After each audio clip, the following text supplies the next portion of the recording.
To continue the rest of the conversation about financial ratios, I'm going to go back to the way that the book teaches it. The book teaches it in the basic way that most finance textbooks do, and it groups ratios into categories: profitability ratios, efficiency ratios or activity ratios, liquidity ratios, and debt ratios, and market ratios. And the instruction is to compute a whole bunch of numbers and see what you can learn by staring at those numbers. Again, I think that it's more helpful to think of the question that needs to be answered rather than just spending time and effort grinding through numbers. It uses more critical thinking. It produces a result which is easier to read, because nobody has an easy time of reading just a page full of numbers. It tends to be less time consuming, and it consumes fewer resources. So it's a better use of your time and energy and concentration to think of the question that you want answered and then come up with a legitimate financial ratio that will answer that question. Now, I stress the word legitimate here. You can come up with a ratio that divides any two numbers, but there has to be some sort of a relationship between those numbers that's an existing relationship, a relationship that makes sense. So what we're going to do is we're going to look at legitimate financial ratios and talk a little bit about some of the things that they would address, some of the questions that they might start to answer. The textbook, like every finance textbook, has a long list of ratios and their formulas. So let me walk through the categories kind of one at a time. Profitability ratios. The profit margin, sometimes also called the net profit margin, is the most basic of these, and it's simply the net income divided by sales. This is going to be your bottom line on a common size income statement, and remember that our author makes a distinction for earnings available to common shareholders. What this means to you is when you're doing the homework, you need to make sure you're computing things the way that he has computed them in the textbook. Our gross margin, as I mentioned before, is going to be the gross profit as a percent of sales. Our gross profit is simply our sales minus our cost of goods sold. And sometimes this number is also called the gross profit margin. The operating margin is simply the operating profit, or EBIT, divided by sales. So a lot of our profitability ratios are things that we're going to see on a common size income statement. Efficiency ratios have to do with how hard is the company working the assets that they have. And the most basic ratio for that is the total asset turnover. Sales divided by total assets is going to answer the question, how hard is the company working their assets, or how many dollars in sales is the company getting from the investment in assets that are made? We might want to be more specific with that, however. We might want to look at something like, how hard is inventory working? And so we might look at something called inventory turnover. When a financier computes inventory turnover, they're going to take sales and divide it by inventory in order to answer the question, how hard is inventory working? What's the relationship between the dollars in sales and inventory? If you think critically about this, there's a strong relationship between the investment in inventory and the revenue a company brings in certain industries. The grocery industry, for example, or certain retail industries are going to do better if they have full shelves rather than empty shelves. Customers who walk into stores like to know that they've got variety, that they've got alternatives that they can choose between, and they want to know that they're getting the freshest and most beneficial stuff that they're buying. So the question, how hard is inventory working, is going to be answered by the inventory turnover, which is sales divided by inventory. Now the trouble is this.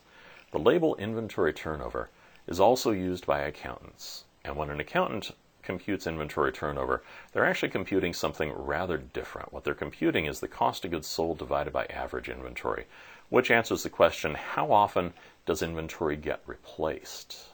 Cost of goods sold divided by average inventory is going to be labeled inventory turnover, but it answers the question, how often is inventory replaced? You could compute that into the number of days in inventory pretty easily. And there's a related set of numbers that we look at to that. We want to look at the average collection period, or the accounts receivable conversion period, which would be the function of our average accounts receivable and our daily sales. If we take the average accounts receivable, that would be our accounts receivable at the beginning and the end of the period averaged together. And the average daily sales are going to be the number of dollars in sales divided by the number of operating days that the company was selling things. So in most cases, 365 days. Sales divided by 365 will give us our average daily sales. In the event that you're working with a small company or a company which has a different operating year, you'd want it divided by the right number of days, 360 or 260 or whatever that number happens to be. But for most companies, it'll be 365. And the sales figure that you're using for this, because we're relating it back to accounts receivable, should only be the sales that were backed by accounts receivable. We don't want to include any sales that were paid for in cash. So when you're figuring out your sales, it's really your credit sales. And we're going to exclude any sales paid for in cash, and we'll use that to compute our average collection period, or our AR conversion period. The flip side to the AR conversion period is the average payments period. Instead of how long does it take for us to collect our accounts receivable, it's how long does it take us to pay our bills. And what we're going to do for this is to look at our average accounts payable divided by our average daily purchases. Average daily purchases are going to be the purchases made by the company divided by the number of days operating, so 365 days in most cases. And purchases are going to be the change in inventory plus the cost of goods sold. Now, the change in inventory is relevant because that's stuff that the company has bought which they have not yet sold, above and beyond what they started the year with. So we're going to compute our change in inventory as our ending inventory minus our beginning inventory, and then we're going to add our cost of goods sold to that. So our cost of goods sold is going to be largely the inventory expense that we've incurred during the year. We'll add our change in inventory to it to get our purchases. Divide that number by 365, and then we'll use that as the denominator in our average payments period. So our average accounts payable divided by our average daily purchases is going to give us our payments period. If you know how long it takes for a company to sell its inventory, and how long it takes for a company to collect on its accounts receivable, and how long it takes for a company to pay its bills, you can compute a couple of useful numbers from this. One of them is the operating cycle. The number of days in inventory that you hold plus the number of days that it takes for your receivables to get collected on is going to be the operating cycle. From the time that we buy our inventory until the time that we receive cash for it is going to be the sum of those two periods. It's going to be a number of days, and that would be the operating cycle of the company. But that's not really the final answer that we're interested in. If we're so interested in cash flow, we also want to be interested in how long does it take a company to turn cash into more cash. So for that, we're going to take our operating cycle and subtract off the days in payables that we have. So our operating cycle was days in inventory plus our days in receivables. If we subtract the days in payables from that, we wind up with what's called the cash cycle. Liquidity ratios in a company are trying to manage the idea that a company is less risky if it has more liquidity. The most basic of these is the current ratio, and honestly, I don't teach about the current ratio in my class except to tell you that I think it's pretty much useless, but you're going to run into it on so many exams and so many other documents that you might as well memorize it. Current assets divided by current liabilities is the current ratio. The reason that I say that it's pretty much useless is it doesn't answer a specific question. It is usually the first ratio that you're taught in a finance class, and it is the one thing which finance majors, in their desperation to communicate, will remember that when they're trying to write a paper, they will always fluff with the current ratio. I've never liked that. Finance majors, if you're listening to me, don't use the current ratios in papers that you're delivering to me unless you've got some sort of a real good argument behind why you're using the current ratio. I find that there are much more useful ratios that you should focus on. For example, the quick ratio, also called the acid test. The quick ratio answers the question, how well can this firm meet its short-term obligations? And what we're going to do for that is we're going to take current assets except inventory and divide it by our current liabilities. So the formula is very, very similar to the current ratio. Current ratio was current assets divided by current liabilities. And the quick ratio is our current assets except inventory divided by current liabilities. The reason that this is a better ratio to answer the question how well a firm can meet its short-term obligations is simply this. Inventory is not a very liquid asset. Inventory takes time to sell, and if you want to sell inventory in a hurry, you typically have to reduce the price of that inventory significantly. The word liquidity means that something can be converted into cash immediately without a significant loss of value. And in my opinion, inventory flunks that test. Inventory is not liquid because you can't sell it immediately without a significant loss of value. You have to reduce the price on it dramatically. So is inventory really liquid? I'm inclined to think not. So if I'm interested in the question how well a firm can meet its short-term obligations, I'm much more interested in the quick ratio than I am in the current ratio. Debt management ratios are going to be related to liquidity ratios, but really they're dealing with the solvency of the company. How well is this company managing its overall debt? And we have the debt ratio, also called the debt to total capital ratio. This was one that I introduced to you when we were talking about the common size balance sheet. Total liabilities divided by total assets is going to be our debt to total capital ratio. A related ratio is going to be the debt to equity ratio. Total liabilities divided by total equity. So taking a departure away from numbers that we'd see on the common size balance sheet And instead of using total assets as the denominator, we're using total equity. The relationship between liabilities and equity is also shown in the DuPont ratio. Remember, the equity multiplier from the DuPont ratio was total assets divided by total equity. Well, that's also 1 plus my debt to equity ratio. If I take my debt to equity ratio and I add 1 to it, I'll get the equity multiplier from the DuPont identity and be able to use that as shown. Another useful ratio in debt management is the times interest earned ratio. This is usually abbreviated TIE. It's one of particular interest to bankers. What bankers are interested in when they lend money out is how able is this borrower going to be to pay us back and service the interest.